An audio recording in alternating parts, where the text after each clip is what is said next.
Kajian ini dimulai, insya Allah, Anda di sini sebagai moderator akan membacakan tata tertib selama kajian ini berlangsung. Yang pertama, Anda mengingatkan kepada diri Anda dan juga pada seluruh partisipan untuk memperhatikan adab-adab kita sebagai penuntut ilmu, terutama adab terhadap ustadz dan juga adab dalam bermajlis. Yang kedua, dimohon kepada seluruh partisipan Zoom untuk menggunakan nama asli atau nama yang mudah dikenal. Yang ketiga, dimohon kepada seluruh partisipan Zoom untuk menonaktifkan audio dan kameranya selama kajian berlangsung, agar tidak mengganggu kekhusyuan kita dalam menuntut ilmu. Yang keempat, untuk pertanyaan bisa diketik di chat Zoom atau pada kolom komen YouTube Kolbun Salim TV, dan diharapkan pertanyaan sesuai dengan tema hari ini.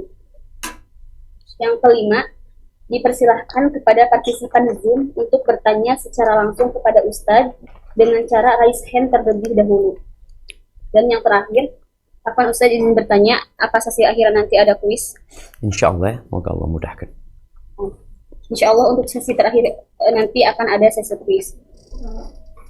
Demikian mukaddimah yang dapat Anda sampaikan. Sebelumnya, untuk waktu dan tempat kami persilahkan kepada Al-Ustadz Dr. Syafiq Riza Basalamah LCMA Hafizahullah Ta'ala. Falyatafaddal mashkura. Alhamdulillah alladzi bi ni'matihi tatimmus shalihat. Wassalatu wassalamu ala khairil bariyah Sayyidina wa maulana Muhammadin wa ala alihi wa ashabihi ajma'in. Amma ba'd. Jamaah rahimakumullah, kembali kita berjumpa untuk melanjutkan cerita perjalanan hidup manusia terindah yang pernah menginjakkan kakinya di muka bumi ini. Cerita tentang manusia yang Allah Azza wa Jalla perintahkan agar kita mencontoh beliau. Laqad kana lakum fi Rasulillahi uswatun hasanah. Telah ada di diri utusan Allah suri tauladan yang baik. Buat siapa? Buat orang-orang yang beriman. Liman kana yarjullaha wal yawmal akhir wa dzakarallaha katsira. Buat orang yang berharap kepada Allah, perjumpaan dengan Allah. Ambisinya adalah masa depan yang sebenarnya, hari akhir, bukan dunia. Dan dia banyak berzikir, mengingat Allah Jalla Jalaluhu. Kita sudah mengkaji bagaimana Rasulullah SAW ketika turun Iqra, kemudian turun sesudahnya ya ayyuhal muddaththir qum fa'andzir. Bagaimana kemudian setelah 3 tahun berdakwah secara sembunyi-sembunyi dan mulai ada orang-orang yang menerima dakwah ini, lalu Allah perintahkan kepada beliau untuk mengajak kerabatnya secara umum dengan terang-terangan kepada agama Allah Azza wa Jalla. Wa anzir ashiratakal aqrabin. Mulailah riak-riak kebencian, gelombang permusuhan nampak di alam nyata. Tapi beliau tidak berhenti menyampaikan agama Allah. Bahkan Allah perintahkan kepada beliau untuk menyampaikan kebenaran ini secara terang-terangan kepada seluruh penduduk Makkah. Apa hasilnya? Kita akan baca. Kalau ada di antara kita yang tatkala berdakwah dibenci, dimaki, dikucilkan, diasingkan, engkau bukan orang yang pertama diperlakukan seperti itu. Nabi kita Muhammad alaihissalam,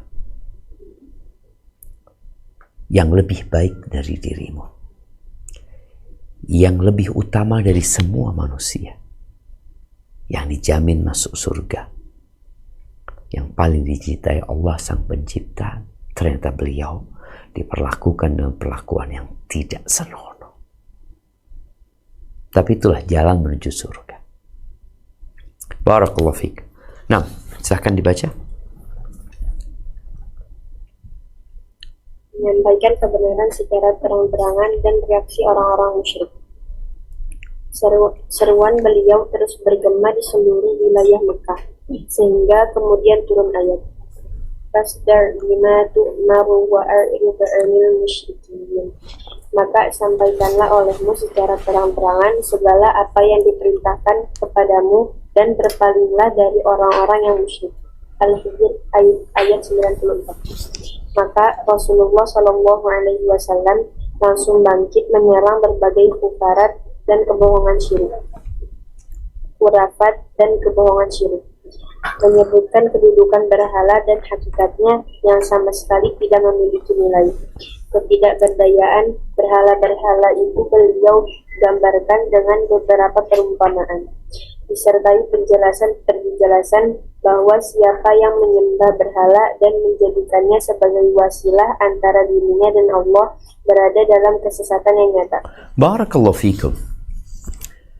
Ada 360 berhala ya, yang menghiasi, bukan menghiasi, tapi mengotori Baitullah Al-Haram. Ada banyak cerita-cerita bohong yang dikarang oleh mereka tentang berhala-berhala tersebut, yang mungkin dapat menyembuhkan penyakit, yang mungkin dapat meluaskan rizki mereka, yang semua hanya karangan-karangan nenek moyang mereka. Maka Nabi SAW menjelaskan tentang hakikat kesyirikan. Inna syirka la zulmun azim. Sesungguhnya kesyirikan adalah kezaliman yang nyata. Bagaimana beliau alaihissalam mengatakan kepada mereka, qulu la ilaha illallah.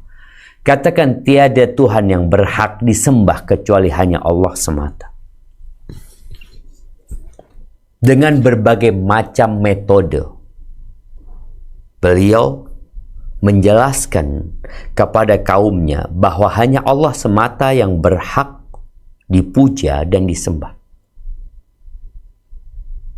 Sekali-kali Allah turunkan ayat yang menunjukkan tentang kekuasaan Allah Jalla Jalaluh, bahwa Allah yang menciptakan langit dan bumi, bahwa Allah yang menurunkan hujan dan menumbuhkan tumbuh-tumbuhan, bahwa Allah Azza wa Jalla yang mengirimkan angin, bahwa Allah Azza wa Jalla yang mengabulkan doa orang-orang yang kepepet, yang dalam kesusahan. Itu Allah.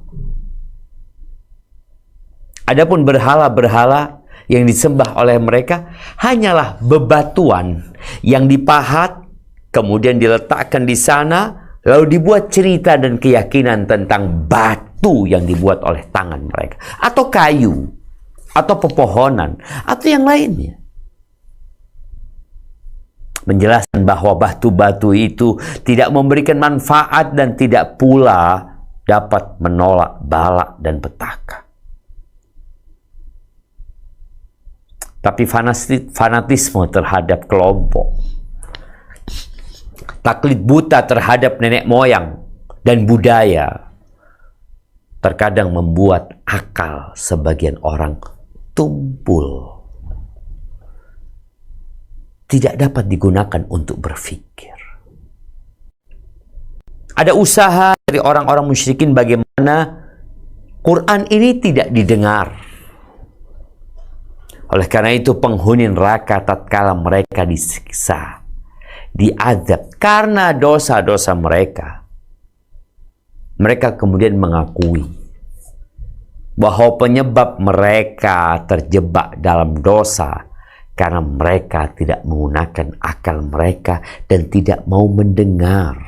Apa kata mereka? Waqalu law kunna nasma' aw na'qil ma kunna fi ashabis sa'ir. Fa'tarafu bi dhanbihim. Fasuhqan li ashabis sa'ir. Mereka menyatakan, kalau dahulu kami mau mendengar, dikasih tahu, disampaikan penjelasan-penjelasan yang nyata dengan argumentasi-argumentasi yang putih seputih salju, yang jelas dan gamblang. Tapi kami nggak mau dengar dan kami tidak menggunakan akal kami. Ya udah, selesai. Disebutkan tadi bahwasanya Nabi SAW memberikan gambaran-gambaran, permisalan-permisalan, perumpamaan-perumpamaan agar mereka sadar bahwa yang mereka yakini Tuhan adalah batu yang tidak mampu berbuat apa-apa. Contoh nih, coba dibaca. Firman Allah di surat Al-Hajj ayat 73-74. Tafadhal.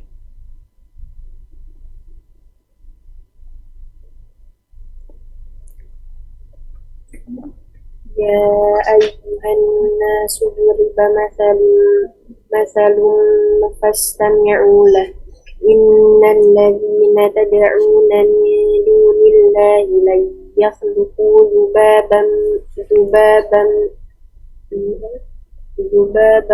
walau ijtama'u lah. Wa in yaslubuhum dhubabu syai'an la yastanqidhuhu min du'fa talib wal matlub. Hai manusia, telah dibuat perumpamaan, maka dengarkanlah olehmu perumpamaan itu. Sesungguhnya segala yang kamu seru selain Allah sekali-kali tidak dapat menciptakan seekor lalat pun, walaupun mereka bersatu menciptakannya. Dan jika lalat itu merampas sesuatu dari mereka, tiadalah mereka dapat merebutnya kembali dari lalat itu. Amat lemahlah yang menyembah dan amat lelah pula lah yang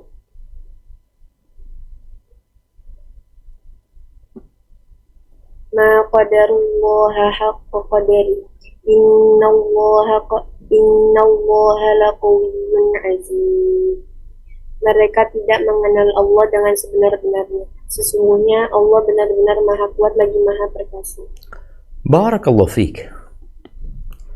Kita lihat bagaimana Allah memanggil tu manusia. Ya ayyuhan nas, hai manusia. Duriba mathalun. Nih, Allah berikan sebuah perumpamaan. Fastami'u lahu, dengerin. Perhatikan. Yang kalian sembah dari selain Allah itu tidak menciptakan apa-apa. Lalat pun mereka nggak menciptakan. Kalau mereka kumpul bersatu padu untuk menciptakan lalat yang Allah ciptakan ribuan, jutaan, miliaran, mereka nggak akan bisa menciptakan satu lalat. Terus kadang-kala kita tahu ya, berhala-berhala ini dikasih sesajen. Ya, ada bubur merah, bubur putih, mungkin ada buah, mungkin ada daging, mungkin apa. Diserahkan tuh kepada berhala. Ya, kita lihat. Tuh, di gambar situ kita lihat. Kalau ada lalat yang makan sesuatu, yang ngambil sesuatu, bisa nggak berhala itu kemudian nangkep tuh lalat? Dia tangkap nih lalatnya sama mereka. Pernah melihat? Gak akan pernah dia bisa melakukan itu.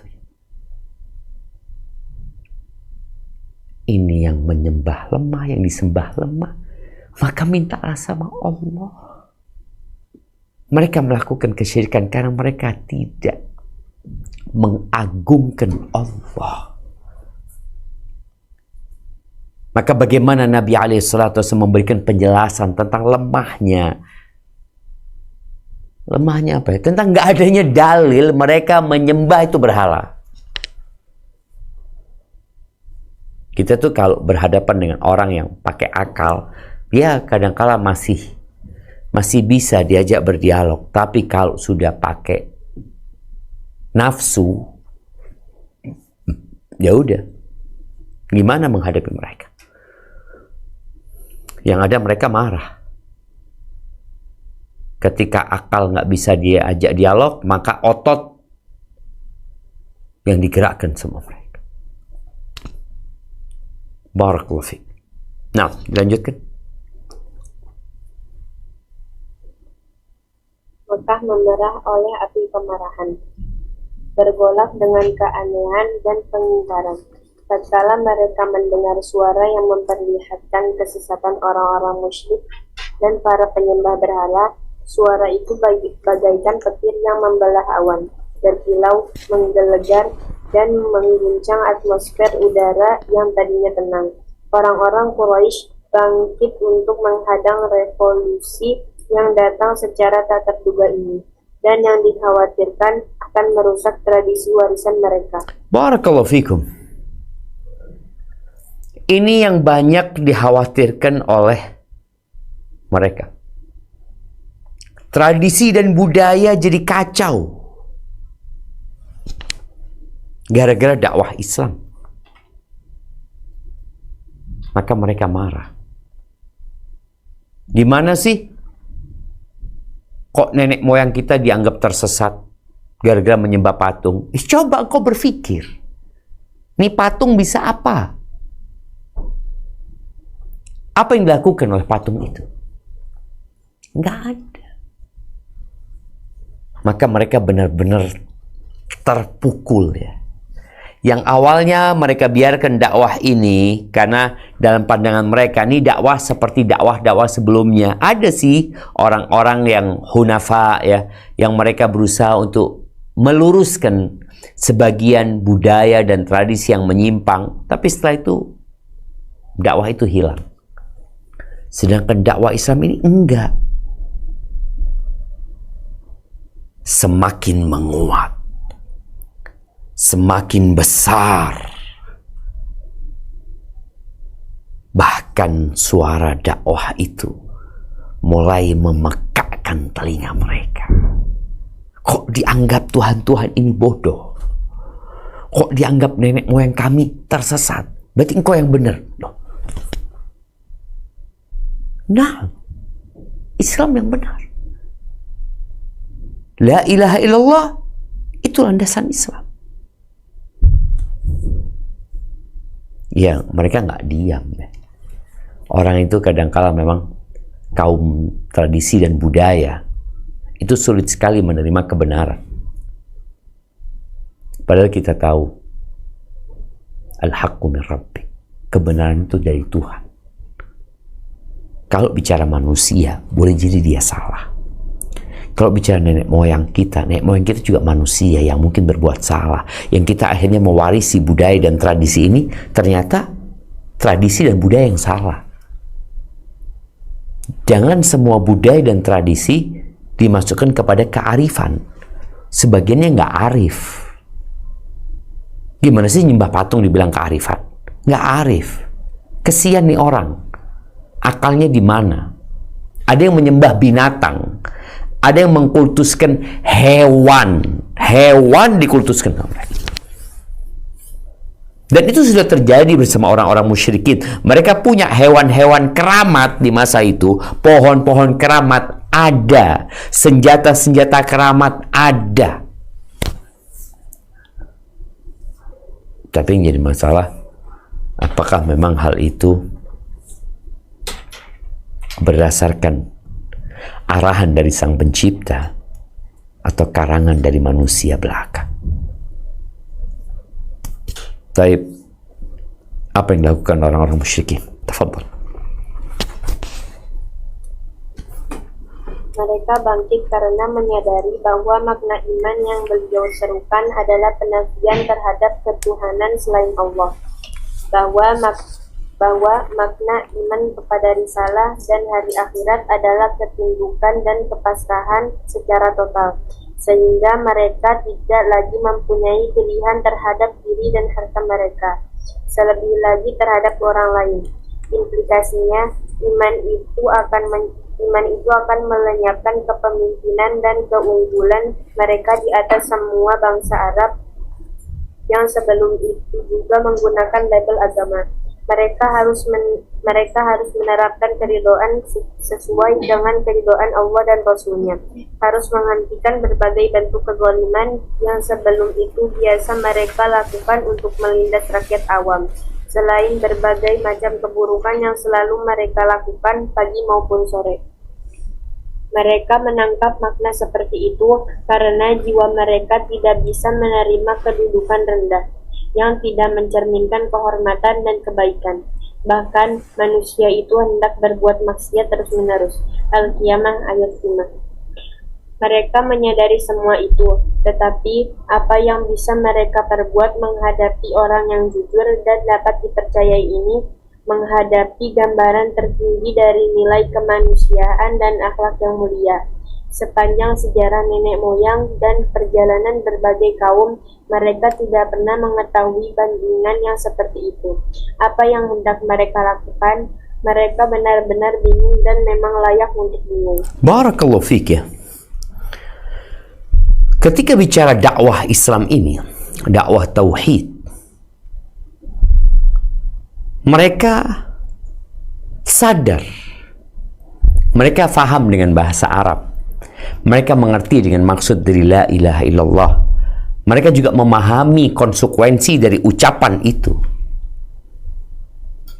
Ketika mereka diajak untuk mengatakan la ilaha illallah, berarti mereka harus berlepas diri dari semua sesembahan yang mereka sembah selama ini. Iya. Karena ada orang yang menyembah Allah tapi menyembah selain Allah. La ilaha illallah. Tiada sesembahan yang benar kecuali Allah. Ada 360 berhala, mungkin ada yang punya 3 Tuhan, mungkin ada yang punya 7 Tuhan, ada yang punya 70 Tuhan. Ingat, berlepas diri dari semuanya dan hanya mengisbatkan untuk Allah Azza wa Jalla.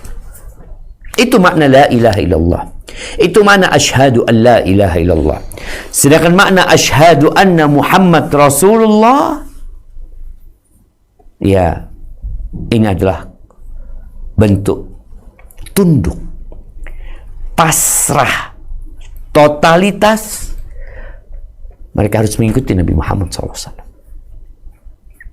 Sedangkan mereka berharap mereka yang ada di atas gitu loh. Dengan datangnya Islam ini, mereka khawatir ya dengan maslahat mereka. Karena memang di antara penghalang hidayah itu adalah kedudukan, kekuasaan. Karena dia berpikir kalau aku masuk Islam, maka aku akan sama dengan orang-orang lainnya. Karena dalam agama Islam itu yang paling mulia adalah yang paling bertakwa. Sedangkan mereka sudah membuat sistem kasta di antara mereka. Mereka paling mulia. Kenapa Fir'aun sulit untuk diajak masuk Islam dan tidak mau? Dan kenapa tukang-tukang sihir itu langsung masuk Islam? Karena tadi, kekuasaan, jabatan terkadang menjadi penghalang orang mendapatkan hidayah. Beriman dengan hari akhir ya, yang menunjukkan bahwa dunia akan ditinggalkan.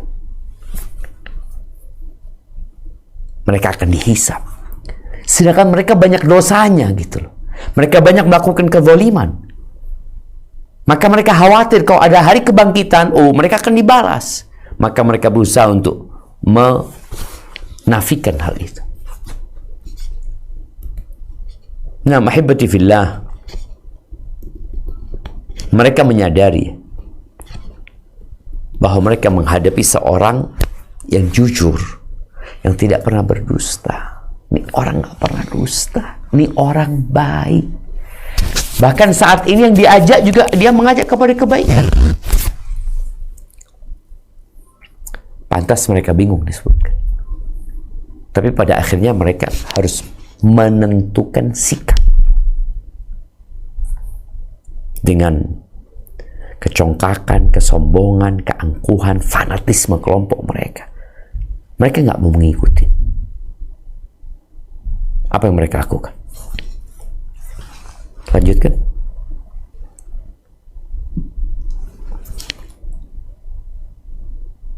Setelah menguras pikiran, tidak ada jalan lain bagi mereka kecuali mendatangi paman beliau, Abu Thalib.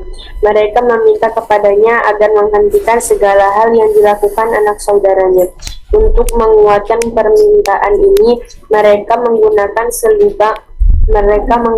selubung nenek moyang dan hakikat.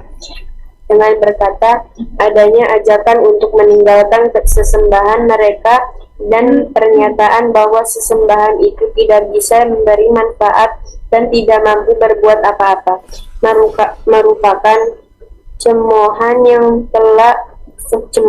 telah dan penghinaan yang sangat keras, sekaligus merupakan pembodohan dan penyesatan terhadap nenek moyang mereka, yang sejak dahulu mereka sudah berada pada agama ini. Mereka merasa mendapatkan jalan ini, oleh karena itu mereka langsung melaksanakannya. Barakallahu fikum. Naam. Ya, mereka mau tidak mau harus berpikir, bermusyawarah di antara mereka. Kalau bicara dalil, mereka nggak punya dalil. Gimana cara menghadapi Nabi Muhammad alaihissalam? Bicara dalil, kenapa kok disembah itu patung? Apa sih dalilnya? Buktinya dia itu pantas disembah itu apa? Kita kalau sekarang di pengadilan ya, ketika terjadi pertikaian, perselisihan di antara dua kelompok yang mengklaim kebenaran, yang mengklaim bahwasanya ini cangkir milik dia, maka semua harus menunjukkan bukti sahih atau saksi bahwa ini milik dia. Sekarang apa bukti sahih bahwa berhala itu Tuhan yang berhak disembah? Kemudian siapa yang mau jadi saksi bahwasanya ini berhak disembah? Kenapa? Oh, karena dia menciptakan langit, karena dia membuat lautan. Mereka nggak bisa. Mereka nggak punya bukti sahih, walau punya saksi. Akhirnya yang mereka lakukan ya udah, bagaimana mencampur adukkan kebenaran dan kebatilan. Bagaimana bahasanya itu bahwa mereka harus menghormati nenek moyang. Kita tuh harus menghormati orang tua loh. Betul. Kita wajib menghormati orang tua, menghargai orang tua. Bahkan dalam agama Islam, ya bukan termasuk dari kaum muslimin yang tidak menghormati orang tua dan tidak menyayangi anak kecil. Maka inilah yang mereka racik ramuan ini untuk datang ke pamannya. Loh, kenapa mereka nggak langsung datang ke Nabi Muhammad SAW? Ya, Nabi mengajak mereka berdialog. Kalau mereka datang, Nabi bacakan ayat-ayat Quran kepada mereka, yang akhirnya mereka didakwain sama Nabi SAW. Sedangkan di kota Mekah nggak ada pemerintahan, sudah pernah dibahas. Di antara sebab dipilihnya kota Mekah sebagai awal mula benih dakwah ini, karena di kota Mekah nggak ada pemerintahan, sentralisasi pemerintahan nggak ada. Yang ada kepala-kepala suku, dan semua suku-suku itu boleh disebut sejajar. Maka nggak bisa kabilah-kabilah lain tahu-tahu datang menyakitin anak suku dari suku yang lainnya. Kalau itu mereka lakukan, maka mereka akan diperangi. Dan mereka juga tahu perang di tanah haram nggak boleh. Apa yang mereka lakukan? Ya udah, datang kepada suku atau kepala suku Bani Hashim. Datanglah mereka ke pamannya, membawa sebuah racikan dan ramuan yang dengannya diharap pamannya menerima untuk menghentikan keponakannya ini berdakwah.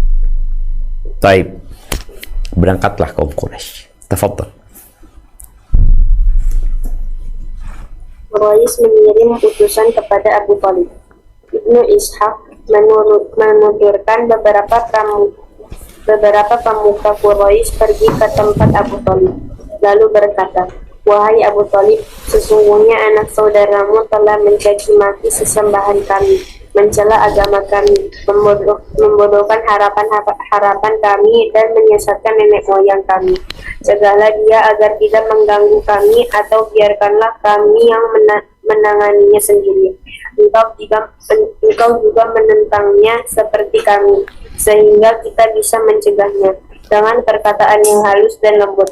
Abu Thalib menolak permintaan mereka. Mereka pun pulang dengan tangan hampa, sehingga Rasulullah Shallallahu Alaihi Wasallam bisa melanjutkan dakwah, menampakkan agama Allah dan menyeru kepadanya. Barakallahu fiik. Ini usaha pertama yang dilakukan oleh mereka untuk menolak dakwah ini, memberhentikan aktivitas dakwah ini. Kalau sekarang orang menolak dakwah itu biasanya dengan mengirimkan surat keberatan kepada pihak yang dapat memberhentikan kajian ustadz umpamanya. Mereka akan membuat surat keberatan. Ini orang-orang musyrikin keberatan dengan dakwanya Nabi Muhammad SAW karena dianggap bertentangan dengan tradisi dan budaya mereka. Itu aja sih. Mereka datangnya ke siapa? Datangnya ke Abu Thalib, kepala suku Bani Hashim. Kasih tahu Abu Thalib, nih anak saudaramu, keponakanmu, telah mencaci maki sesembahan-sesembahan kami. Ya, dikatakan sesembahan kami ini gak bisa berbuat apa-apa. Bener. Sesembahan-sesembahan ini hanya batu yang gak bisa ngomong. Betul nggak? Ya betul. Wa abadinana, dan mencela agama kami. Ya, ini ajaran yang turun-temurun mereka dapatkan dicela sama keponakanmu ini. Kemudian wasaffaha ahlamana, dan membodohkan akal kami. Ahlam ini maknanya boleh jadi akal. Akal kami dibodoh-bodohin sama dia. Wa dhallala aba'ana, nenek moyang kami dianggap orang-orang yang tersesat. Tuhannya dicela, agamanya dicela, akal mereka juga termasuk dicela, dan nenek moyang dianggap tersesat. Fa imma an takuffahu anna, kata dia, cegahlah dia agar tidak mengganggu kami. Wa imma an tukhalliya bainana wa bainahum, atau biarkan kami yang menyelesaikan urusan ini. Jadi engkau atau kami. Kenapa kau ini ditawarkan? Fa innaka ala mithli ma nahnu alaihi min khilafihi. Engkau juga sama agamamu sama agama kami. Artinya ketika dia mencela Tuhan-Tuhan kami, itu mencela Tuhan-Tuhanmu juga. Dia menjelek-jelekkan agama kami, itu sama menjelekkan agamamu juga. Artinya walaupun engkau pamannya, dia sebenarnya menyakitimu.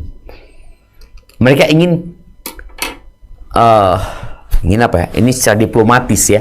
Mereka ingin Abu Thalib ini faham bahwa keponakanmu ini nggak sejalan sama engkau.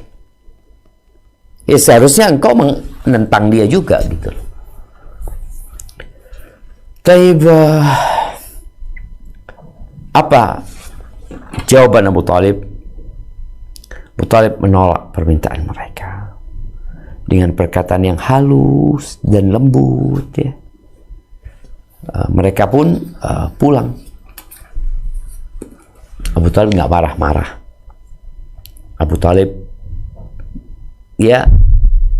menyampaikan kepada mereka keberatan Abu Talib kalau harus dilarang dia berdakwah.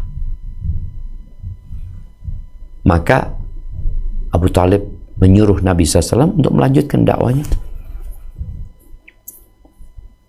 Artinya tidak sikap Abu Talib ini menunjukkan bahwasanya Nabi SAW boleh melanjutkan, dan orang-orang musyrikin nggak bisa memberhentikan, nggak bisa. Dan berlalulah Nabi SAW melanjutkan dakwah, menyeru kaumnya, menyelamatkan mereka dari api neraka sampai Allah menangkan agama ini. Taib, gimana sikap kaum musyrikin kalau ternyata mereka nggak bisa menghalangi Nabi berdakwah alaihissalam? Maka mereka ambil jalan lain. Kalau ada orang umpamanya kayak ana umpamanya, datang orang, engkau jangan ceramah, tapi ana tetap ceramah. Apa yang akan dilakukan orang yang menentang ini? Bagaimana orang-orang nggak mendengar ceramahnya? Bagaimana orang-orang tidak mendengar ceramahnya? Soalnya dia tetap ceramah. Maka akan ada usaha yang masif yang membuat orang nggak suka sama dai ini. Dan ini kebiasaan orang-orang yang menentang dakwah dari sejak dulu ya. Dari kaumnya Nabi Nuh, kaumnya Nabi Ibrahim. Mereka akan membunuh karakter dai. Bagaimana karakter dai ini dibunuh? Kalau ajarannya nggak bisa, bahkan orang kalau dengar ajarannya nanti mereka akan ikut, maka bagaimana karakter dai-nya ini dibunuh sama mereka sehingga nggak ada orang yang mau dengar. Itu yang dilakukan oleh orang-orang musyrikin. Silahkan dilanjutkan. Kesepakatan bersama untuk melarang orang-orang yang menunaikan haji dari mendengarkan dakwah. Saat orang-orang Quraisy resah oleh dakwah Rasulullah Shallallahu Alaihi Wasallam tersebut, kegelisahan lain kini menghampiri mereka. Ini karena dakwah secara terang-terangan yang dilakukan oleh beliau tidak lama lagi akan terjumpai musim haji. Mereka menyadari bahwa berbagai utusan dari seluruh jazirah Arab akan mendatangi mereka. Oleh karena itu, mereka berpendapat untuk mengeluarkan satu pernyataan resmi yang disampaikan kepada bangsa Arab tentang status Muhammad, agar dakwah beliau tidak meninggalkan pengaruh dan di dalam hati mereka. Barakallahu fikum. Taib. Akhirnya kita tahu di antara hikmah dipilihnya kota Mekah menjadi tempat pertama menyampaikan agama Allah ini, karena memang seluruh jazirah Arab itu setiap tahun mengutus orang-orang untuk berangkat haji. Artinya mereka berangkat haji. Alhamdulillah kita sekarang tanggal 7 ya. Tanggal 7 apa 6? 6. 7 Dzulqa'dah kalau nggak salah. Kita di tanggal 7 Dzulqa'dah. Ini musim haji sudah. Bulan haji itu 3 bulan. Al-Hajju Ashhurun Ma'lumat. Haji itu di bulan-bulan yang sudah dimaklumi. Syawal, Dzulqa'dah, Dzulhijjah. Ketika masuk musim haji, bangsa Arab maka akan berdatangan ke kota Mekah untuk melaksanakan ibadah haji. Nah, di sini mereka harus membuat pernyataan resmi tentang status Nabi Muhammad alaihissalam. Karena mau tidak mau orang kalau berangkat haji akan ngobrol di sana, juga mungkin akan ketemu sama seorang muslim, mungkin juga akan ketemu sama Nabi Muhammad alaihissalam. Nah, bagaimana mereka membunuh karakter Nabi Muhammad SAW agar tidak didengar oleh oleh jemaah haji. Dakwah beliau alaihi salatu wassalam. Dan mereka harus satu kata. Kalau tidak, ya dia katakan pelin-pelan atau dikatakan nggak jelas sih, ini orang-orang Quraisy terhadap Nabi Muhammad SAW. Ya namanya orang kalau sudah mengada-ngada, maka dia akan berubah-ubah. Akhirnya terjadi musyawarah di antara mereka. Bagaimana proses musyawarah ini dan kesepakatan akhirnya seperti apa? Kita akan baca. Fadl. Akhirnya mereka berkumpul di tempat Al-Walid bin Al-Mughirah untuk membahas persoalan tersebut. Al-Walid berkata, ambil satu kesimpulan tentang persoalan ini dan jangan sampai kalian saling berbeda pendapat, sehingga sebagian di antara kalian mendustakan sebagian yang lain, sebagian menyanggah sebagian yang lain. Bagaimana pendapatmu sendiri? Tanya mereka. Sampaikanlah dulu pendapat kalian, biar aku mendengarnya. Kita katakan saja bahwa dia adalah seorang dukun. Tidak, demi Allah, dia bukanlah seorang dukun, jawab Al-Walid. Toh, kita pernah melihat para dukun. Dia sama sekali tidak menggunakan sajak dan mantra seperti dukun. Tambahnya, kita katakan saja dia orang gila, kata mereka. Dia bukan orang sinting. Kita sudah mengetahui bagaimana orang-orang gila itu. Dia tidak menangis terseduh-seduh, tidak bertindak tanpa kontrol, dan tidak berbisik-bisik layaknya orang gila.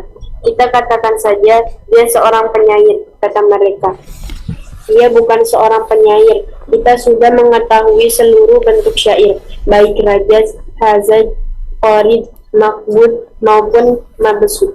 Apa yang disampaikannya itu bukan termasuk syair. Kita katakan saja dia seorang penyihir, kata mereka. Dia bukan seorang penyihir. Kita sudah melihat para penyihir dan mengetahui sihir mereka. Dia tidak berkomat kamit dan tidak membuat bahul tali layaknya penyihir. Kalau begitu, apa yang harus kita katakan? Al-Walid menjawab, demi Allah, perkataannya benar-benar manis, pangkalnya benar-benar cerdik, dan cabangnya benar-benar matang. Apapun yang kalian katakan tadi tentang orang ini, Muhammad Shallallahu Alaihi Wasallam, sebenarnya sudah jelas merupakan pernyataan yang salah. Namun sebutan yang paling mirip untuk dia, hendaklah kalian mengatakannya sebagai penyihir. Dia datang membawa suatu perkataan menyerupai sihir yang bisa memisahkan antara seorang dengan bapaknya, seorang saudaranya, seorang dengan istrinya, seseorang dengan kerabat dekatnya, sehingga kalian berpecah belah karenanya. Sebagian riwayat menyebutkan bahwa tatkala Al-Walid menolak sebutan yang mereka tawarkan kepadanya, maka mereka berkata, kalau begitu sampaikan pendapatmu yang tak bisa dibantah lagi. Beri aku waktu barang sejenak untuk memikirkan hal ini, kata Al-Walid. Sejurus kemudian Al-Walid diam, berpikir dan terus berpikir, hingga akhirnya dia menyampaikan pendapatnya seperti yang disebutkan di atas tentang apa yang dilakukan. Barakallahu fikum. Taib. Di sini ada sedikit terjemahan yang perlu diperbaiki. Di ucapan Al-Walid,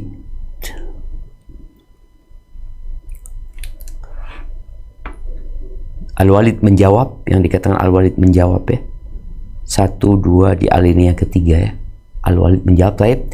Di yang akhir dari alinea ini disebutkan, sehingga kalian berpecah belah karenanya.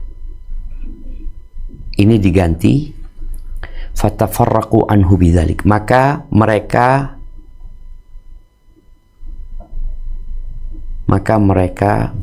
bubar dengan membawa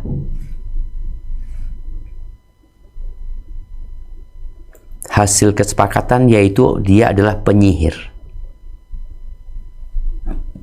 Bahwa dia adalah penyihir. Taib.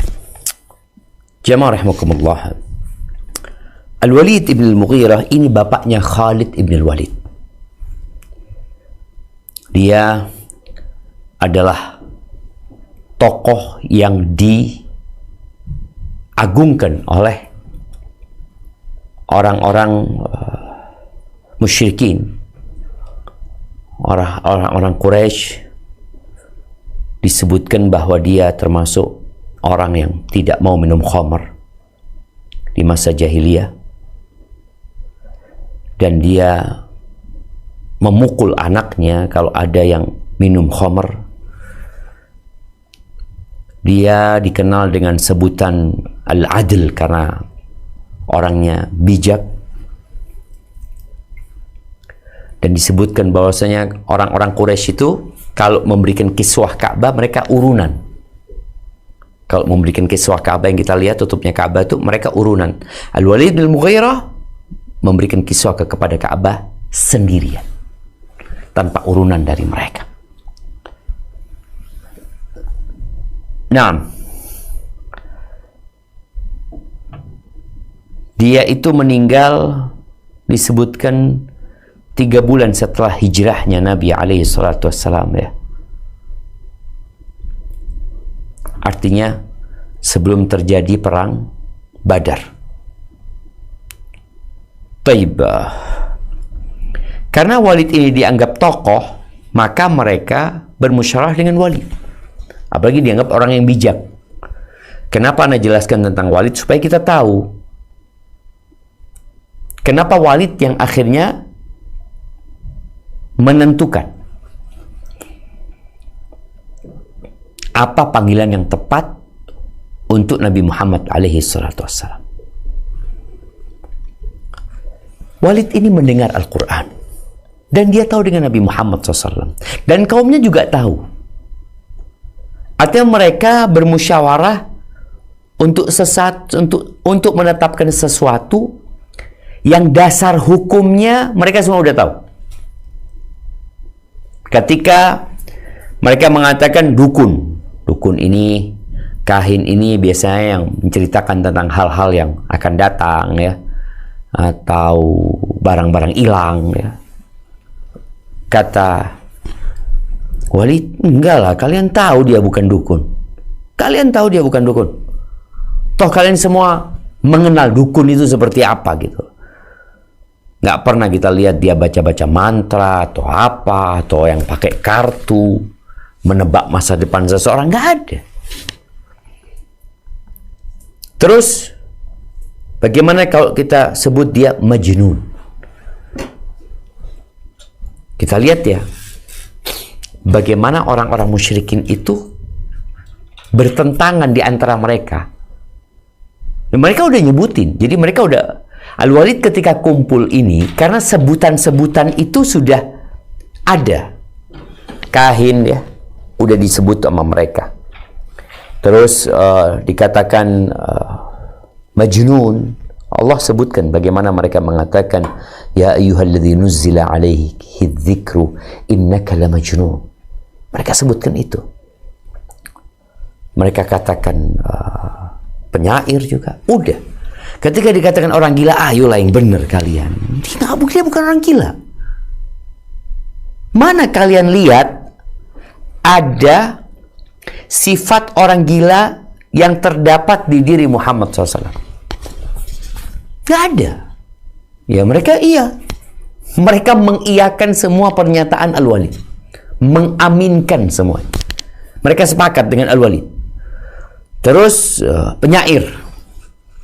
Penyair gimana sih? Kalian itu ahli-ahli syair semua. Apakah Quran yang dibacakan sama dia syair? Allah Azza wa Jalla mengatakan, wa ma huwa biqauli syair qalilan ma tu'minun wala biqauli kahin qalilan ma tadhakkarun. Enggak, syair bukan. Mana syair? Malu kalau kalian ngomong penyair. Oh dia penyair. Lalu bangsa Arab dengar omongannya. Lu syair mana syair? Akhirnya mereka mikir lagi. Betul sih. Bukan syair. Terus bagaimana kalau penyihir? Kata Walid juga, manalah kalian itu kok bisa nyebut dia penyihir? Dia bukan penyihir. Kita tahu penyihir kayak apa. Orang tuh kelihatan dari penampilannya, penyihir itu udah kelihatan ya. Kemudian dari tata cara dia, umpamanya membuat buhul-buhul, kemudian ditiup. Nabi alaihissalam tidak melakukan itu. Ketika mereka sudah putus asa, mereka lalu tanya, terus gimana? Apa yang kita sebutkan untuk orang-orang tentang diri dia?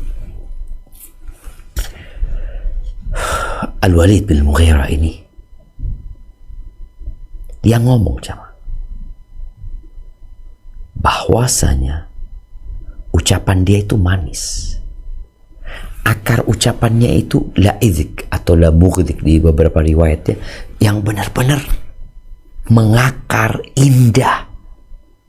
Kalau bicara cabang-cabangnya, nikmat sekali untuk dipetik-petik buahnya.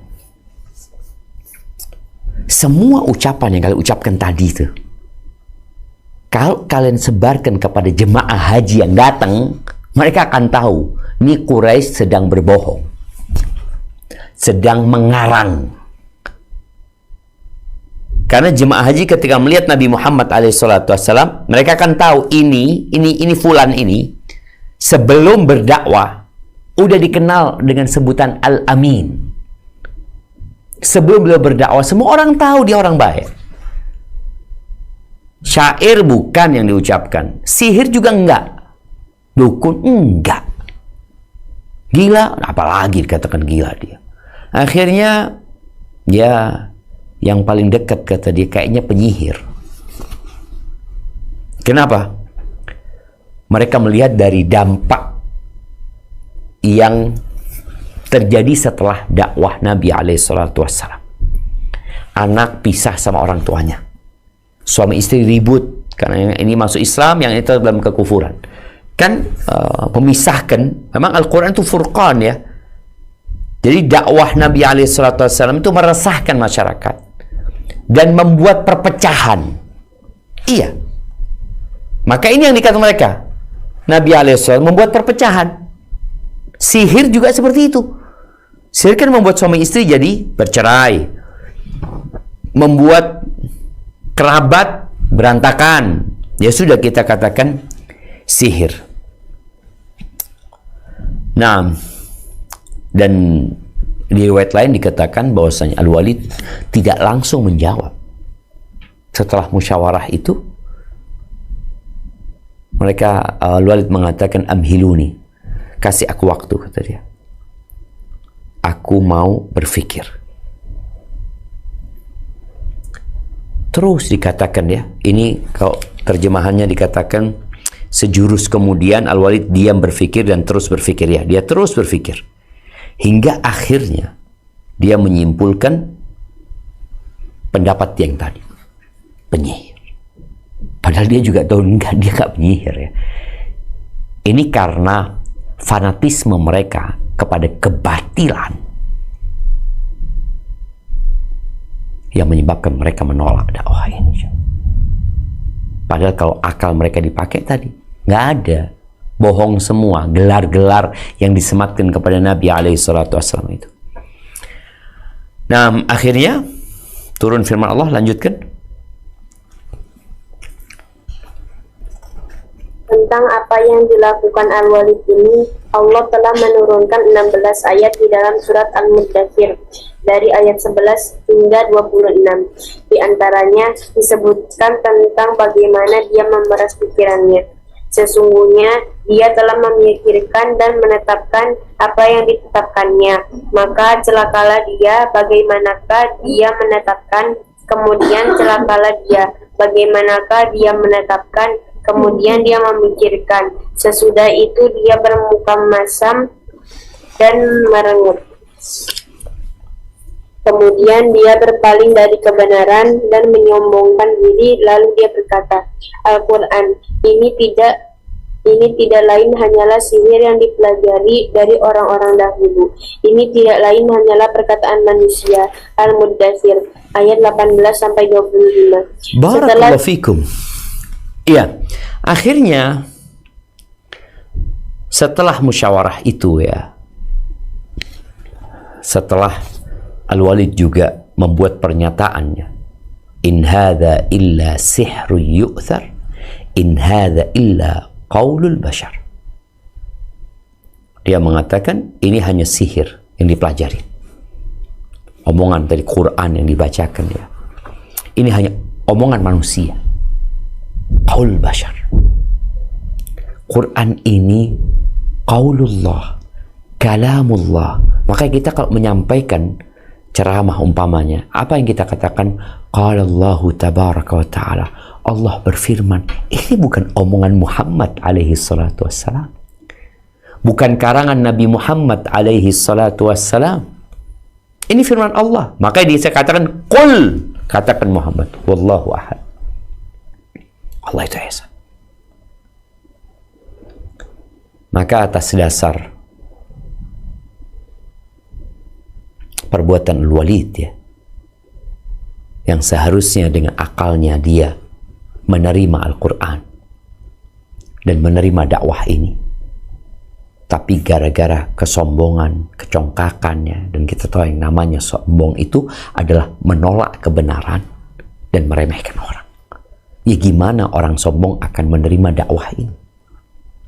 Maka Allah mengancam Al-Walid dengan mengatakan sa'uslihi saqar wa ma adraka ma saqar la tubqi wa la tadar lawahatun lil bashar. Baik, setelah majlis itu, permusyawaratan mereka, apa yang terjadi? Lanjutkan. Setelah semua orang yang hadir dalam pertemuan menyepakati ketetapan itu, mereka memutuskan untuk melaksanakannya. Untuk itu, mereka duduk di pinggir-pinggir jalan yang dilalui manusia tatkala datang, sehingga tak seorang pun yang lewat melainkan mendapat peringatan tentang diri Muhammad, dan mereka juga menyebutkan keadaannya. Yang memelopori pelaksanaan ini adalah Abu Lahab. Barakallahu fikum. Nah, kita lihat jemaah. Kalau sekarang kan orang tinggal bikin flyer di medsos ya. Kalau dulu mungkin pakai radio, setelah itu pakai televisi. Bagaimana membuat sebuah pernyataan yang diumumkan, disosialisasikan kepada semua masyarakat. Yang dilakukan oleh orang-orang Quraisy ini menunggu jemaah haji yang lewat. Jadi kota Mekah itu punya pintu gerbang. Mungkin yang dari Medina lewat jalan mana, kemudian yang dari Jeddah, yang dari Taif ya, ada jalan-jalannya. Maka mereka nunggu jemaah haji yang datang di sana. Ketika mereka datang dikasih tahu, hati-hati ya, hati-hati. Ada penyihir di kota Mekah, namanya Muhammad sallallahu alaihi wasallam. Hati-hati kalian. Lanjut perjalanan. Nanti ada kelompok, bahkan mereka kafilah nggak mungkin sendiri-sendiri. Jadi seakan-akan setiap kafilah datang, perwakilan dari Quraisy menyampaikan, mohon izin kami mau memberikan pengumuman kepada kalian bahwa di kota kami baru saja ada satu orang yang dia itu sangat berbahaya sekali, dia penyihir. Hati-hati. Ketika dengar penyihir, maka orang takut. Karena tahu penyihir ini jahat. Kadang-kala penyihir ini bisa tadi memisahkan suami dari istrinya, anak dari orang tuanya, dan dikasih tahu mereka, sudah banyak nih kota Mekah yang terpapar sihirnya orang itu. Maka hati-hati, jangan sampai kalian mendengarkan. Allahu Akbar jamaah. Usaha mereka pertama meminta kepada pamannya. Tapi pamannya kan nggak mau. Maka mereka bagaimana menghalangi orang-orang dari mendengar. Soalnya kalau mereka dengar, bahaya. Berapa banyak orang yang mendengar akhirnya masuk Islam. Itu dilakukan. Yang mempelopori ini siapa? Pamannya sendiri. Pamannya lebih parah ya. Kalau orang-orang itu nunggu jemaah haji datang, kalau pamannya lebih parah. Seperti apa pamannya? Karena dia punya kekuatan paman. Ini keponakanku sendiri. Tapi kalau dari kabilah lain yang melakukan seperti yang dilakukan Abu Lahab, bahaya posisinya. Boleh jadi ada kabilah Bani Hashim yang sakit hati dengan kelakuan kabilah lain. Oleh karena itu yang melakukan ini dari kabilah Bani Hashim. Paman Rasul SAW yang bernama Abu Lahab. Tafadhal.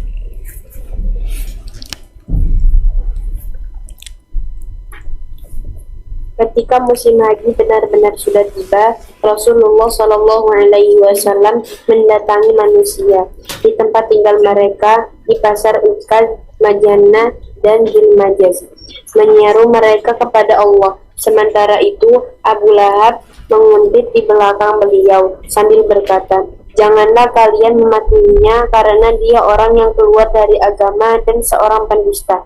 Akibatnya pada musim itu orang-orang Arab pulang ke tempat masing-masing dengan membawa urusan Rasulullah Shallallahu Alaihi Wasallam. Nama beliau tersebar di seluruh penjuru Arab. Barakallahu fikum. Jadi kalau pamannya diikutin Nabi SAW di belakang. Nabi ceramah, ngajak orang-orang untuk masuk Islam ya. Setelah selesai ceramah, Abu Lahab ceramah. Aku pamannya. Jangan ikutin nih orang. Dia pendusta. Dia keluar dari agamanya sendiri. Datang ke pasar ini, Abu Lahab di belakangnya. Ditunggu. Jadi nggak ribut. Jadi bukan Nabi SAW dilarang untuk ngomong, enggak. Ditunggu sampai selesai datang Abu Lahab. Aku pamannya. Ini keponakanku, enggak benar. Dia pendusta. Dia keluar dari agamanya, murtad dia. Nabi SAW enggak ribut sama paman. Ya udah, yang penting beliau menyampaikan. Dan seperti itulah dakwah ini, jemaah. Terkadang kita dihalangi untuk berdakwah. Terkadang kita menyampaikan sesuatu, tahu-tahu ada yang membantah nantinya. Membuat orang-orang akhirnya nggak mengikuti apa yang disampaikan oleh kita umpamanya. Ya udah, nggak usah ribut sama dia. Sampaikan aja. Nanti orang akan tahu mana yang benar sebenarnya. Siapa yang dusta, siapa yang berbohong, siapa yang mengada-ngada. Karena seorang yang menyampaikan agama dengan dalil dari Al-Quran dan Sunnah, sesuai dengan pemahaman salaful ummah, ketika ada yang menentangnya, ya udah, kita lanjutkan dakwahnya. Nabi terus nggak ngurusin pamannya. Akhirnya selesai musim haji itu, ya memang mungkin nggak ada yang ikut, nggak ada yang mengikuti, nggak ada yang beriman, atau boleh jadi ada 1-2 yang beriman. Tapi nama Nabi Muhammad SAW mulai tersebar di seluruh antero Jazirah Arab. Namanya aja, ada pendakwah. Ada seorang yang bernama Muhammad alaihi salatu wasallam. Dia mengaku sebagai utusan Allah. Orang kan mulai kepo, pengen tahu apa sih yang dia dakwahkan. Barakallahu fikum. Taib, ini salah satu bentuk propaganda gratis, iklan gratis. Walaupun boleh jadi yang sampai ke negeri-negeri itu keburukannya. Murtad seperti ucapan Abu Jahal, penyihir seperti ucapan kebanyakan Quraisy, oh dia pendusta. Tapi kan orang nggak serta-merta menerima. Dia juga pengen tahu gitu loh, bener nggak dia sesat? Bener nggak dakwah dia itu menyimpang? Bener nggak bahwasanya yang dia bacakan adalah sihir? Taib, setelah itu tentunya orang-orang musyrikin memiliki berbagai cara untuk menghadang dakwah ini. Karena dakwah ini berlanjut.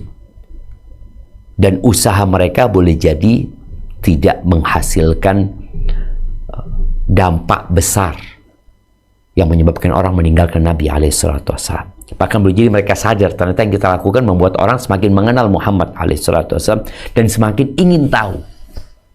Yang akhirnya mereka akan mendengar dari Nabi sallallahu alaihi wasallam.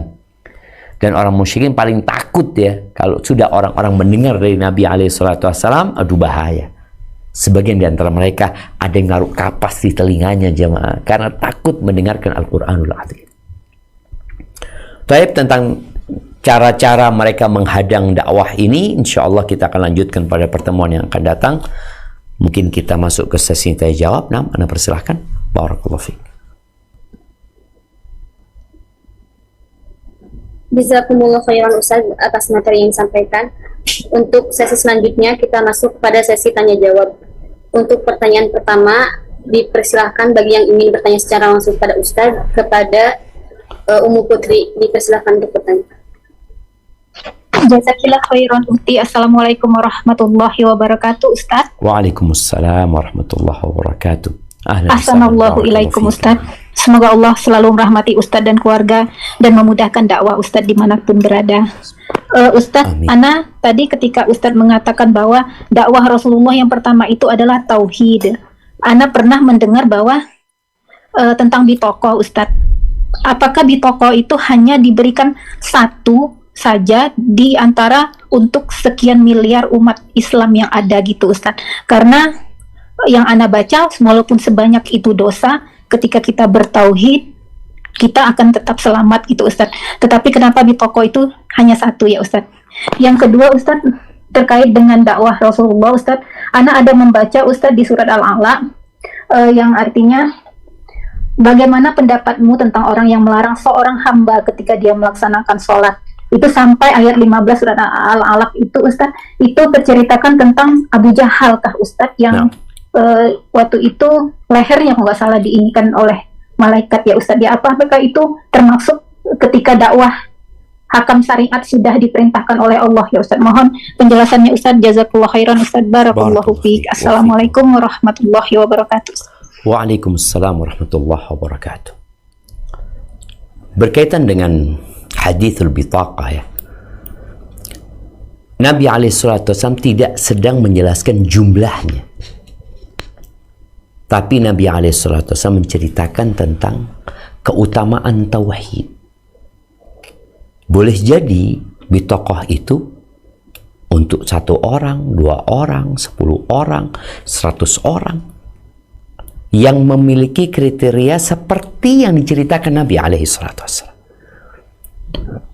Jadi menunjukkan tentang besarnya fadilah orang yang mentauhidkan Allah Azza wa Jal walaupun dia terjebak dalam perbuatan dosa. Ada orang yang berbuat dosa kemudian dia menghalalkan apa yang Allah haramkan, dia jadi kafir. Ada orang yang berbuat dosa tapi dia takut dengan dosanya karena dia tahu yang dia lakukan dosa dan dia akan menghadap kepada Allah Azza wa Jal. Dia yakin, tapi gara-gara syahwat dan nafsunya, dia terjebak ke dalam perbuatan dosa lagi. Berbuat dosa lagi, berbuat dosa lagi. Tapi dalam hatinya tetap la ilaha illallah. Dan tetap meyakini bahwa dosa-dosa yang dia lakukan adalah dosa. Dia tidak menghalalkan apa yang diharamkan Allah. Maka yang seperti ini, tetap ada harapan diampuni oleh Allah Subhanahu wa Ta'ala. Jadi kalau bicara berapa orang yang mendapatkan bitaqah, wallahu a'lam. Karena memang ceritanya bukan cerita tentang jumlah, tapi cerita tentang ya salah satu yang akan mendapatkan bitaqah pada hari kiamat kelak. Pertanyaan kedua berkaitan dengan yang di surat Al-Alaq ya. Ini salah satu bentuk yang mungkin nanti kita akan bahas ya. Beberapa cara untuk menghadang dakwah. Di antara yang mereka lakukan, mereka menghadang dakwah dengan fisik. Selain dengan celaan ya, menyebarkan berita-berita bohong, mereka juga sampai ke fisik. Maka Allah katakan, afaraita alam ya'lam bi anna Allah yara. Kok sampai lupa sama ayatnya. Naam.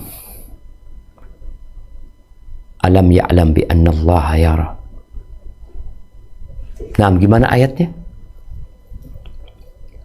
Anak-anak santri ini, santri yang ingatkan ayat bagaimana yang menghalangi.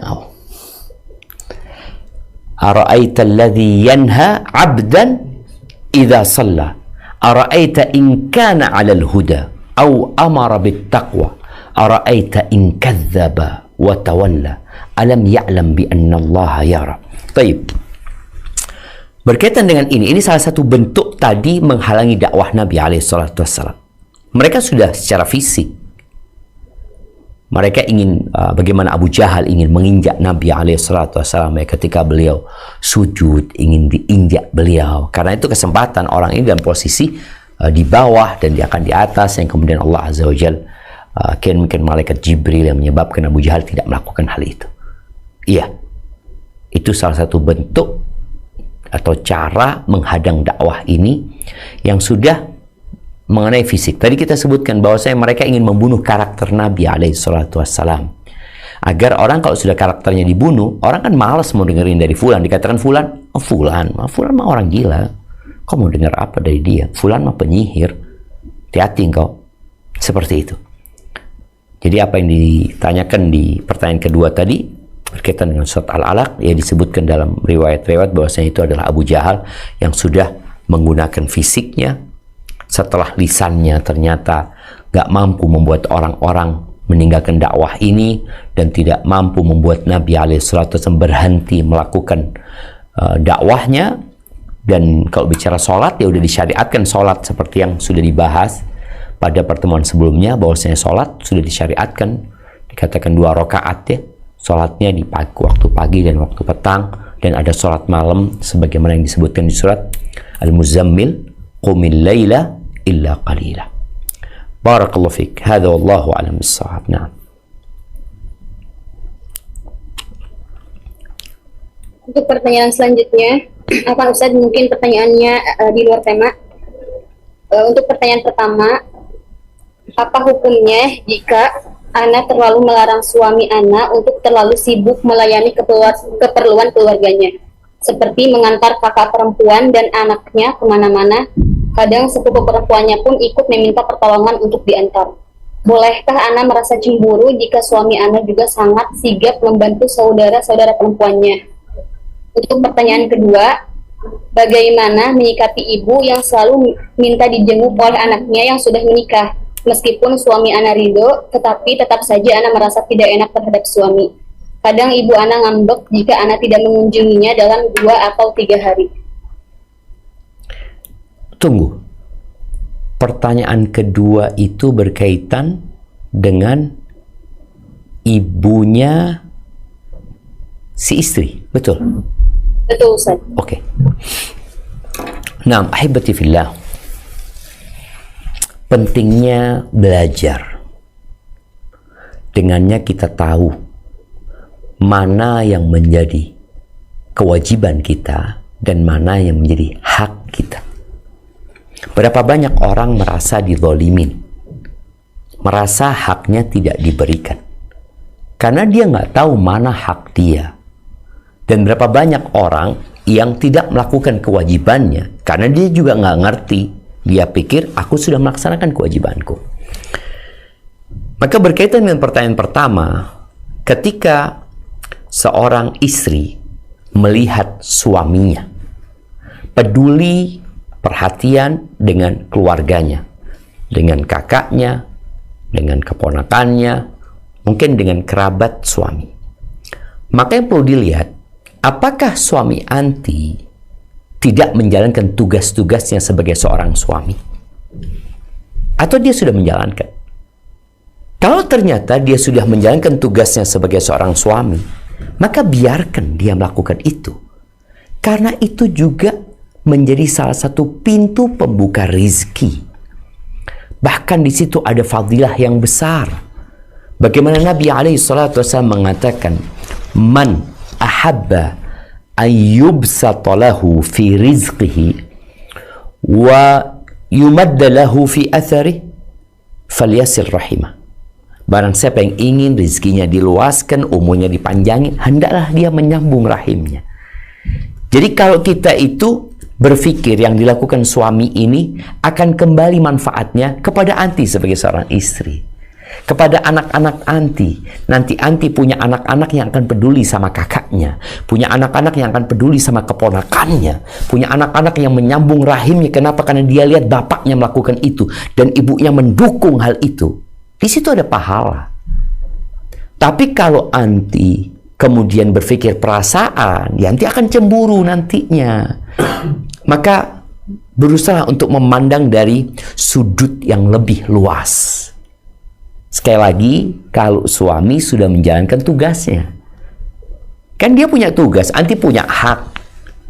Ya, selama dia memenuhi haknya anti dengan benar dan cukup, udah, nggak usah mikir. Karena kebanyakan wanita ini hidup menderita gara-gara pikirannya. Pikiran yang hanya membuat dia, kenapa dia melakukan dan itu? Engkau lihat, dia menjalankan tugasnya apa enggak? Oh sudah, selesai. Dia punya waktu lebih. Oh silahkan, di situ ada pahala. Tapi kalau misalnya enggak, dia tidak menjalankan tugasnya sebagai seorang suami, pantas istri nuntut sama suaminya. Tapi kalau dia penuhin hak-hak anti, jangan halangi dia untuk berbuat kebaikan. Kadangkala nih ya, nih perempuan ini, kalau suami berbuat baik kepada orang lain, biasa. Suami berbuat baik kepada bukan kerabatnya, maka dia aman-aman aja. Tapi kalau sudah sama kerabat, ada setan yang menggoda. Tuh, dia lihat tuh, dia berbuat ini. Padahal itu yang diwajib dia lakukan daripada berbuat baik sama orang lain. Ada pertanyaan kedua, kalau dikatakan tadi bagaimana orang tua yang memiliki banyak tuntutan kepada anak perempuan yang sudah menikah, ini juga berkaitan dengan tadi, ilmu. Kadang-kala orang nggak belajar bahwasanya anak perempuan itu ketika dia menikah, surga dan neraka dia adalah suaminya. Sebagian orang tua mengatakan, nak, aku yang membesarkanmu, nak. Aku yang membiayai hidupmu, nak. Betul. Maka Allah akan berikan pahala yang besar. Nggak sama mendidik anak perempuan dan mendidik anak laki-laki. Nggak sama. Anak laki-laki akan tetap kita bisa ya meminta kepada dia untuk datang, untuk berkunjung. Tapi kalau anak perempuan, dia harus melewatin suaminya. Ketika suami mengatakan enggak, ya enggak. Kadang-kadang orang tua merasa anaknya durhaka. Padahal dia yang durhaka kepada anaknya. Apa penyebabnya? Nggak belajar. Maka buat yang bertanya, apabila suamimu ya mengizinkan engkau untuk berkunjung kepada ibumu, ya jadikan ini sebagai pintu berbakti kepada orang tua. Mungkin kau capek, tapi di situ ada pahala yang besar. Dengan catatan tadi, engkau tidak melantarkan tugasmu sebagai seorang istri, sebagai seorang ibu, dan engkau melakukan itu dengan izin dan restu dari suami. Bismillah. Barakallahu fikna.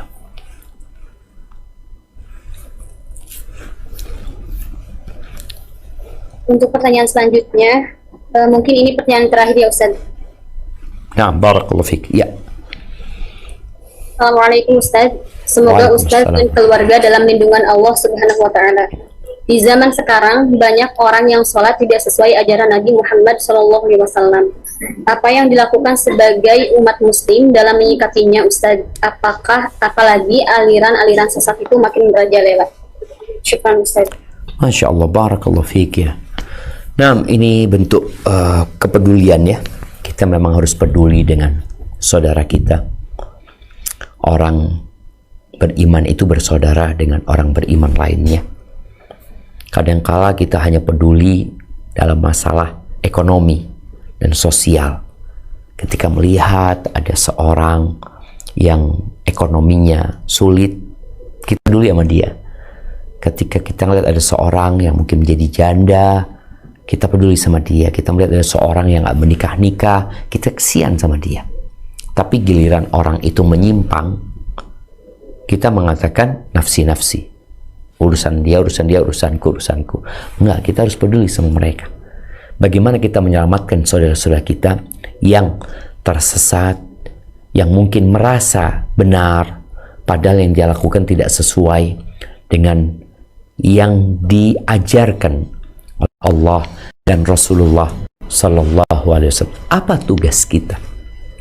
Tugas kita adalah menyampaikan kebenaran dengan akhlak yang mulia, dengan sikap yang penuh dengan penghargaan buat orang lain, dengan mau'idhah hasanah yang dibalut dengan cinta dan kasih sayang, ya. Paling tidak dimulai dengan kerabat kita. Pemilihan kata-kata itu penting. Kenapa? Ada orang yang menolak kebenaran gara-gara yang menyampaikan gayanya menyakitkan hati, ngomongnya nggak lembut. Padahal Nabi SAW mengatakan, maka narifqu fi syai'in illa zana. Tidaklah kelembutan ada di sesuatu kecuali akan membuatnya jadi indah. Wa ma nuzi'a min syai'in illa sya'na. Tapi kalau kelembutan itu sudah dicabut, selesai, sudah berantakan. Maka sampaikan dengan kelembutan, berikan contoh yang baik. Ini teman-teman yang sudah ngaji, kalau memberikan komentar, berikan komentar yang berisi pengagungan dan ajakan untuk orang itu ya belajar lagi umpamanya. Kalau dikatakan ya mungkin engkau perlu bermuhasabah, ya, apa yang kau sampaikan mungkin menurutmu benar, coba ditanyakan kepada alim ulama, ya.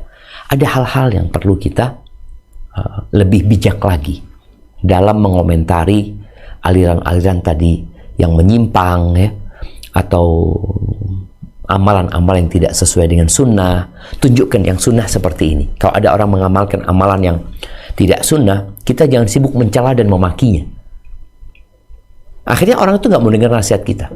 Tapi kalau kita sampaikan, ini loh yang sunnah seperti ini loh yang dilakukan oleh Nabi Muhammad SAW, ini loh yang dipraktikkan oleh para sahabat Nabi, sehingga orang ini nanti melihat, oh ternyata Nabi kayak gitu alaihissalatu wassalam, tanpa kita mencela dia. Karena orang itu nggak suka dicela, dan orang kalau sudah sakit hati sulit dikasih tahu. Barakallahu fiik. Itu mungkin beberapa arahan agar kita bisa mendakwain saudara-saudara kita yang kita cintain sesama muslim, agar mereka meniti jalan yang benar menuju kepada Allah dan Rasulnya, sambil jangan berhenti mendoakan mereka. Doakan mereka, sebut nama mereka kalau engkau kenal dan tahu. Minta sama Allah untuk mereka secara spesial, agar Allah memberikan hidayah kepada mereka. Dan kita pun juga minta agar Allah menetapkan hati kita di atas ketaatan dan di atas hidayah ini. Barakallahu fiik. Itu mungkin dapat kita sampaikan. Kita masuk ke kuis, ya. Baik, pertanyaan pertama udah bisa? Ya Ustaz, silakan. Pertanyaan pertama buat para santriwati. Kenapa orang-orang Quraisy yang mereka tidak suka dengan dakwah Nabi SAW kok tidak langsung melarang Nabi SAW? Kenapa mereka kok nggak datang ke Nabi SAW, ngasih tahu, mengancam, tapi mereka malah datang ke pamannya?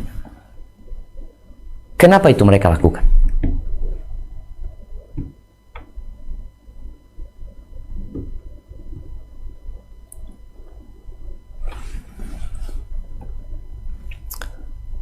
Barakallahu fiik. Sebentar Ustaz. Karena ketika mereka datang kepada Nabi langsung didakwahi, dibacai ayat Al-Quran. Karena mereka takut dibacain Al-Quran sama Nabi SAW. Taib. Ya itu mungkin keharusan mereka. Tapi ada sebab lain.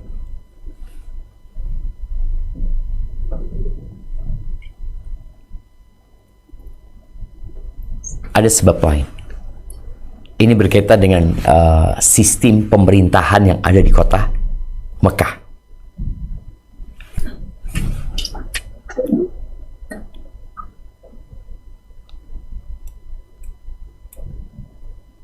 Nah,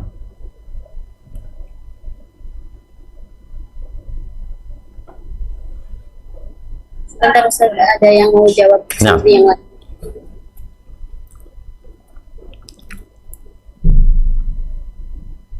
Karena Nabi Muhammad akan mengajak dialog orang-orang.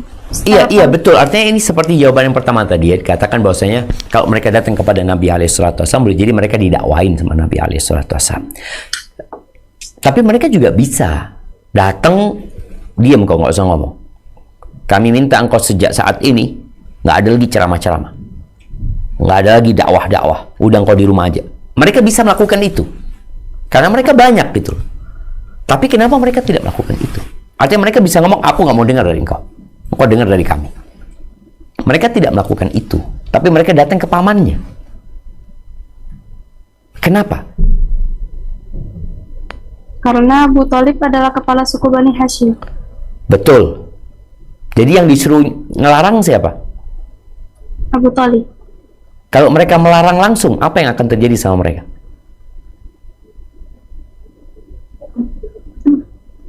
Kalau mereka melarang langsung, apa yang akan terjadi sama mereka dengan Bani Hashim?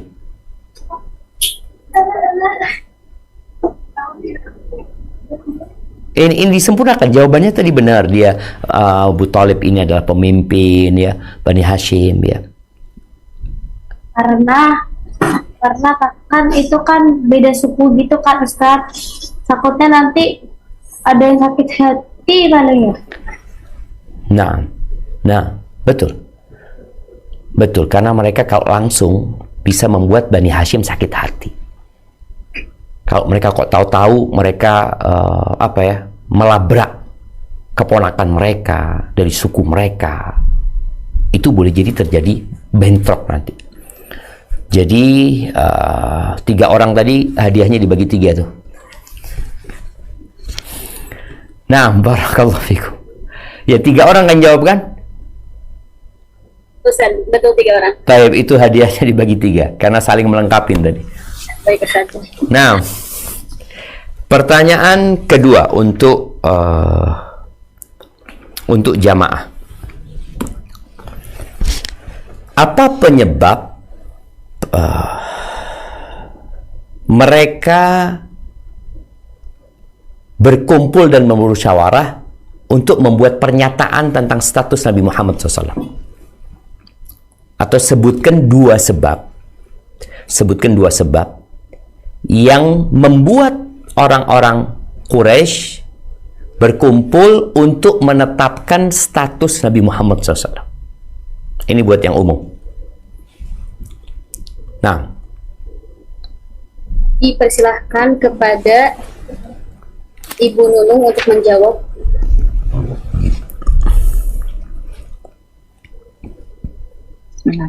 Assalamualaikum warahmatullahi wabarakatuh, Ustaz. Waalaikumsalam warahmatullahi wabarakatuh.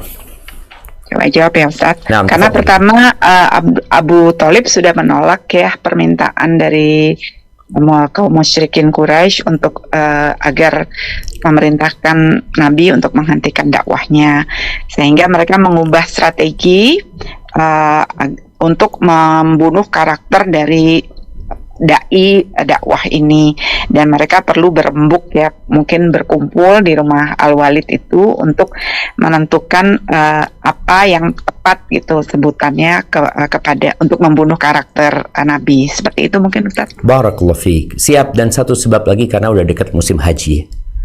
Karena udah dekat musim haji, dan mereka sebelumnya kan berselisih pendapat, banyak omongan tentang Nabi Muhammad SAW itu yang dibuat oleh orang-orang musyrikin gitu. Mereka harus membuat pernyataan yang satu gitu, satu kata. Baik, barakallahu fiik. Kemudian pertanyaan buat santriwati lagi, pertanyaannya,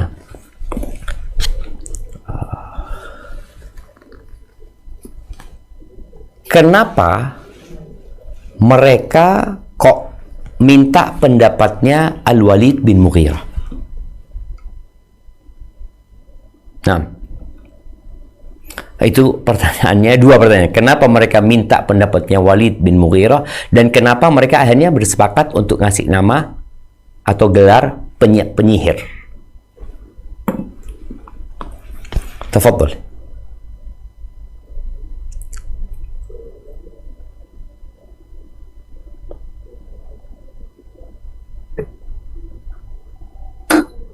Mungkin karena ini ya Ustaz ya, karena Al-Warid bijak sama orang yang diagungkan gitu Ustaz. Oke, dia karena orang yang bijak dan diagungkan, taib, dan orang baik, terkenal tadi dia kalau meletakkan kiswah Ka'bah sendirian, sedangkan orang-orang Quraisy urunan ya.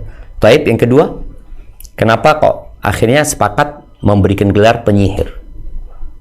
Karena Nabi Muhammad dapat memecah belah keluarga antara kerabat juga Ustaz. Siap. Ini yang jawab 2 orang, 1 orang? 2 Ustaz. 2 orang itu sudah bagi 2 lagi hadiahnya. Baik, barakallahu fiik, itu yang dapat Anda sampaikan, kurang lebihnya mohon maaf. Semoga kita bisa meneladani Nabi alaihissalatu wassalam dalam dakwahnya, dan kita juga bisa lebih bijak menghadapi orang-orang yang menentang dakwah. Sampai berjumpa kembali, semoga dalam lindungan ilahi. Wassallallahu ala nabiyina Muhammad wa ala alihi wasallam. Ana mohon undur diri, ana kembalikan ke moderator. Jazakillah khair. Jazakumullah khairan.